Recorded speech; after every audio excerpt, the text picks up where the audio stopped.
వెల్లుల్లి, గార్లిక్ దీనిని పాలలో ఉడికించి చెప్పిన విధానంలో మోతాదులో తీసుకోవడం వలన ప్రయోజనం ఏంటో ఈ కామెంట్ పాజులో పెట్టి చదవండి. అయితే ఏ విధంగా వినియోగించాలనే పూర్తి వీడియోని ఇక్కడ పెడుతున్నాను, చూడండి. జై శ్రీరామ్. అందరికీ నమస్కారం. నేను ప్రదీప్ వానపల్లి, విశాఖపట్నం నుండి. ఇప్పుడు మీకు క్రమక్రమంగా తెల్లబడిపోతూ ఉన్నటువంటి జుట్టుని నల్లగా, బలంగా, రాలిపోకుండా పెంచేటువంటి అద్భుతమైనటువంటి చిట్కాను చెప్పబోతున్నాను. అయితే ఇక్కడ మీకు చూపిస్తున్నటువంటి దివ్య ఔషధం, దీని గురించి మనం తెలుసుకోవాలి. ఇది ఏమిటి అంటే గుండె జబ్బులకు నిండు ఔషధంగా చెప్పుకోవచ్చు. ఏ మూలిక కుష్టుతో సహా చర్మ వ్యాధులన్నింటినీ ఆశాజనకమైన నివారణోపాయంగా వెలుగుతోందో, ఏ గొప్ప ఔషధం పక్షవాతం, లగాయిత్తు, నరాల జబ్బులన్నింటికీ సమాధానంగా విలసిల్లుతోందో, ఏ దివ్య ద్రవ్యం విరిగిన ఎముకలతో సహా సమస్తమైన ఎముకల వ్యాధుల్ని ఎదుర్కోగలిగే శక్తిగా నిలుస్తోందో, ఆ మహా ఔషధికి మనుషులంతా సత్కరించవచ్చు కదూ. అలా అందరికీ నమస్కార యోగ్యమైన ఆ మహా ఔషధమే వెల్లుల్లి. ఆశ్చర్యంగా ఉందా? మరి కానీ ఇన్ని ప్రయోజనాలు, గుణాలు ఉన్నటువంటి ఈ వెల్లుల్లిని మామూలుగా కూరల్లో వాడుకునే సుగంధ ద్రవ్యంగా చిన్నచూపు చూస్తూ ఉంటారు. దానికున్న వైద్య విలువలన్నీ పట్టించుకోరు. బహుశా దాని రుచి, దాని వాసనలే దానికి చిన్న చూపుకి కారణం అయి ఉండవచ్చు. కానీ వెల్లుల్లిని సద్వినియోగం చేసుకోకపోవడం వలన వెల్లుల్లికి ఎటువంటి నష్టము లేదు, మనిషికే నష్టం జరుగుతోంది. మరి ఆ నష్టమంతా పోవాలి అంటే, రాలిన జుట్టు తిరిగి రావాలి అన్నా, కురులు దృఢంగా బలంగా ఎదగాలి అన్నా, తెల్ల జుట్టు క్రమంగా నల్లగా అవ్వాలి అన్నా ఏం చెయ్యాలి అన్న విషయాన్ని ఇప్పుడు మీకు నేను తెలియజేయబోతున్నాను. చెప్పిన విధంగా క్రమం తప్పకుండా వాడండి. ఇది రక్త శుద్ధి చేయడంతో పాటు అద్వితీయమైన ఔషధం అని చెప్పుకోవచ్చు. ముఖం మీద మొటిమల వ్యాధితో బాధపడేవారు గాని తప్పనిసరిగా వెల్లుల్లిని నేరుగా గాని పాలలో ఉడికించి గాని తీసుకోవాలి. రక్తపోటును తగ్గించి గుండె జబ్బు, పక్షవాతం రాకుండా కాపాడడం దీని కర్తవ్యం అన్నమాట. కాబట్టి దీనిని ఎంత మోతాదులో తీసుకోవాలి, ఎలా తీసుకోవాలి ఇప్పుడు నేను మీకు చెప్తాను. దాని ప్రకారమే తీసుకోవలసి ఉంటుంది. మోతాదు ఎప్పుడు కూడా ఎక్కువ తీసుకోరాదు. మరి దీనికి సంబంధించి ముందుగా మనం ఏం చేయాలంటే, జుట్టు ఊడిపోతూ ఉన్నవాళ్లు, జుట్టు సమస్యతో బాధపడుతున్నవారు ముందు నాణ్యమైనటువంటి వెల్లుల్లిని తీసుకుని వచ్చి ఈ విధంగా రెబ్బలుగా విడదీసి చూడండి. ఇక్కడ నేను వాటిని ఒలిచి కూడా పెట్టాను. ఒక 6 వెల్లుల్లి రెబ్బలను అంటే వెల్లుల్లి గర్భాలను తీసుకుని పై తోలుని తొలగించిన తరువాత ఇక్కడ మనం ఏం చేయాలి అంటే పొయ్యిని వెలిగించుకుని ఇందులో పాలని వేయండి.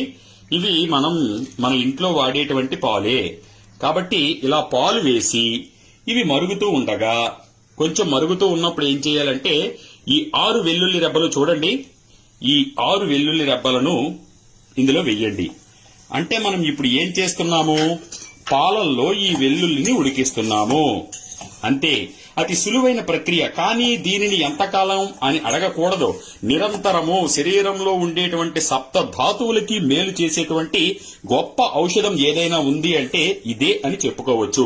కాబట్టి ఇలా మరుగుతూ ఉండాలి. చూడండి, పాలు కూడా మరుగుతూ ఉన్నాయి కదా. కాబట్టి ఇలా మరుగుతూ కొంతసేపు పోయిన తర్వాత ఒక 5 నుంచి 10 నిమిషాలు ఇలా మరుగుతూ ఏమవుతుందంటే వెల్లుల్లిపాయలు ఉడుకుతాయన్నమాట. ఇలా పొయ్యి మీద పెట్టి ఒక్క 5 నుంచి 10 నిమిషాల సమయంలో పాలల్లో మనం వెల్లుల్లిని ఉడికించాలి. ఎంత ఉడకాలి అంటే అది కొంచెం మెత్తగా అయ్యి అందులో ఉండేటువంటి శక్తి అంతా కూడా మనకి పూర్తిగా పాలల్లోకి వచ్చేయాలి. ఒకసారి చూద్దాము. ఈ వెల్లుల్లిని ఇలా నొక్కి చూస్తే ముక్కగా మారాలి. చూసారా, తెగింది. 2 ముక్కలుగా అయింది కదా. కాబట్టి ఇంచుమించు ఇది ఉడికినట్టే. స్టవ్ ని ఆఫ్ చేసేద్దాము. ఆఫ్ చేసేసిన తర్వాత ఈ వెల్లుల్లి గర్భాలను మనం ఒక గిన్నెలోకి తీసేసుకుందాం. అంతే. ఇంకా మీరు మెత్తగా అయ్యేంత వరకు కూడా ఉడికించుకోవచ్చు, ఏ సమస్య లేదు. ఇప్పుడు ఈ విధంగా తయారు చేసినటువంటి వెల్లుల్లి గర్భాలను ఉడికించిన వెల్లుల్లి గర్భాలను చూడండి. ఉదయం పూట 2 వెల్లుల్లి గర్భాలు, అలాగే మధ్యాహ్నం పూట 2, అలాగే రాత్రికి 2. ఇలా ప్రతిరోజు కూడా ఎవరైతే సేవిస్తూ ఉంటారో ఇంతకు మించి మాత్రం మోతాదు తీసుకోరాదు. ఒకవేళ మీకు ఘాటుగా అనిపించినా, ఒకవేళ మండుతూ అనిపించినా వెంటనే ఏం చేయాలంటే మోతాదు తగ్గించుకోండి. ఒక్కొక్క పూటకి 1 వెల్లుల్లి రెబ్బతో ప్రారంభించవచ్చు. ఎక్కువ మాత్రం దయచేసి తీసుకోరాదు.